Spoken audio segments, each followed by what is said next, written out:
घर की है जहाँ बहू और बेटी को एक माना जाता था। लेकिन फिर अरे शिखा बेटा, तू रसोई में क्यों घुसी रहती है? जा, रोटी मैं बना लूंगी। नहीं नहीं माँ जी, आप बैठिए, बस सारा खाना बन ही गया है। श्वेता को बोल देती हूँ, वो खाना लगा देगी सबका। सॉरी भाभी, मेरे पास वक्त नहीं है। माँ, मुझे पैसे देना, पार्लर जाना है। हाँ हाँ चली जाना, भाभी को भी ले जाना।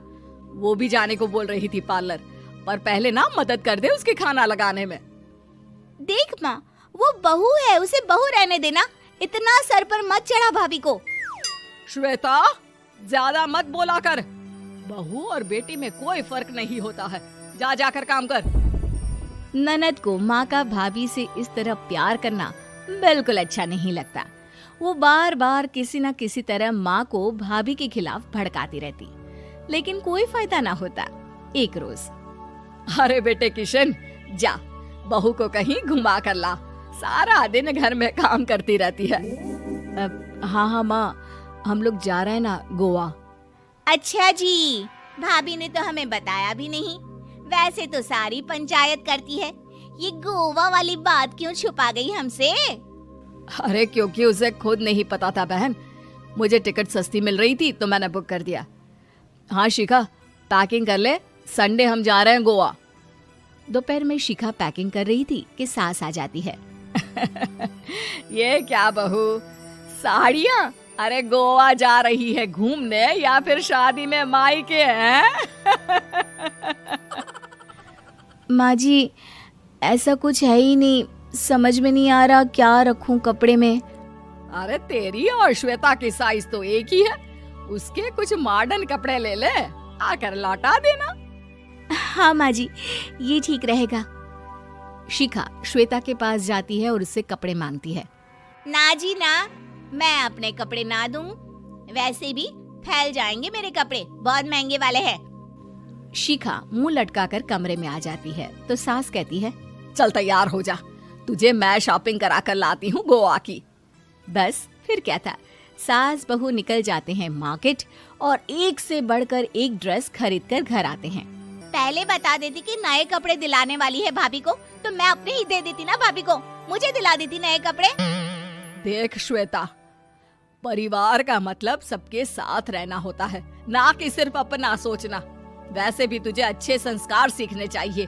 और रही बात कपड़ों की, तो शिखा, आज से घर पर भी तू मॉडर्न कपड़े ही पहनेगी। कोई जरूरत नहीं है ये साड़ी वाड़ी लपेटने की। अब क्या था, घर पर श्वेता और शिखा एक जैसे रहते। एक बार पड़ोसन आती है। अरे बेटा, अपनी माँ को तो बुलाना जरा, बात करनी है। शिखा सास को बताती है और रसोई में चली जाती है। ये आपकी बेटी बहुत बड़ी हो गई है, इसके लिए एक रिश्ता है, कहो तो बता दूं।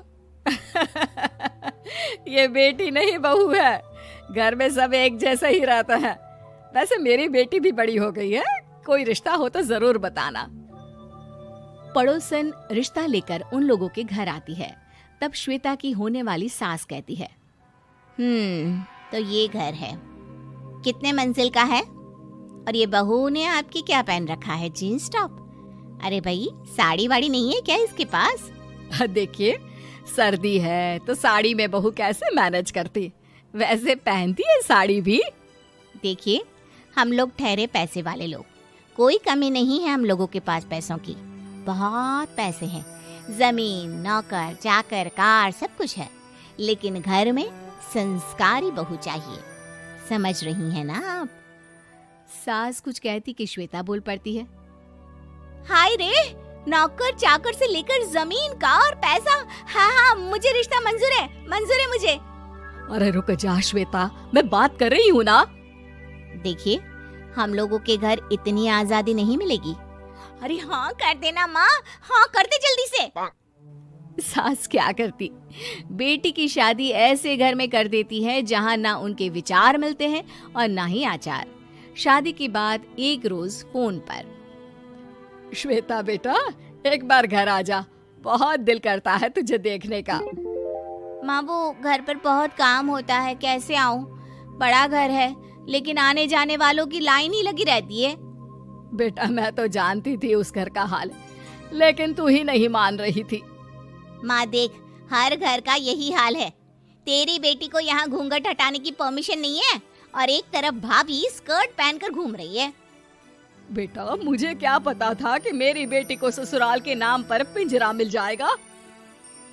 अच्छा माँ, फोन रखती हूँ, सास को गर्मा गर्म रोटी खिलानी है। तुम लोगों की तरह नहीं कि एक रोटी बनाओ, एक सब्जी बनाओ, फिर सारा दिन फ्री होकर घूमो। सास फोन तो रख देती है, लेकिन सोच में पड़ जाती है कि एक तरफ बेटी जिसे कोई आजादी नहीं, वहीं दूसरी तरफ बहू जिसे देखकर लगता ही नहीं कि उसकी शादी भी हुई है। अगले रोज।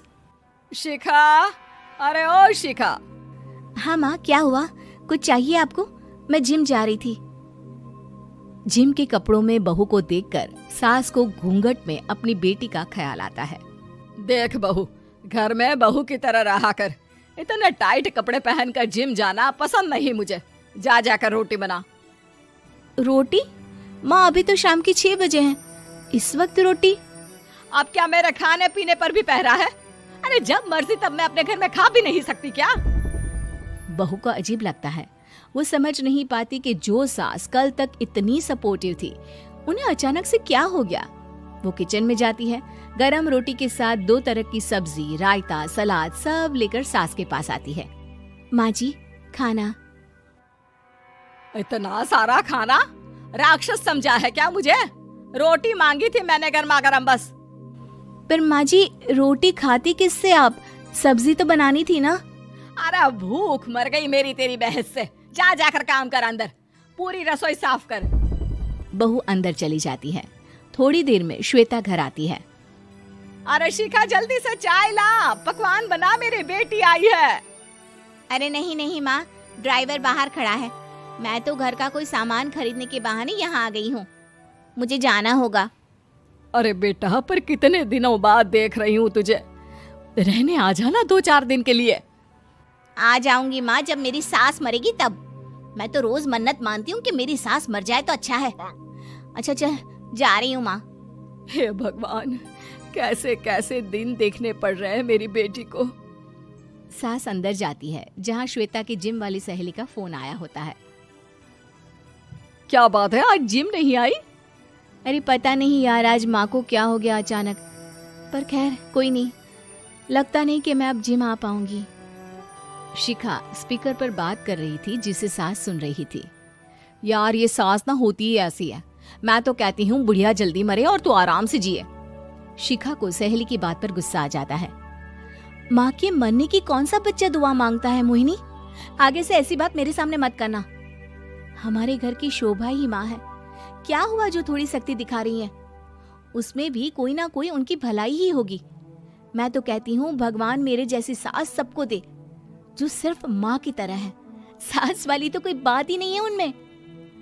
सास ये बात सुन रही थी।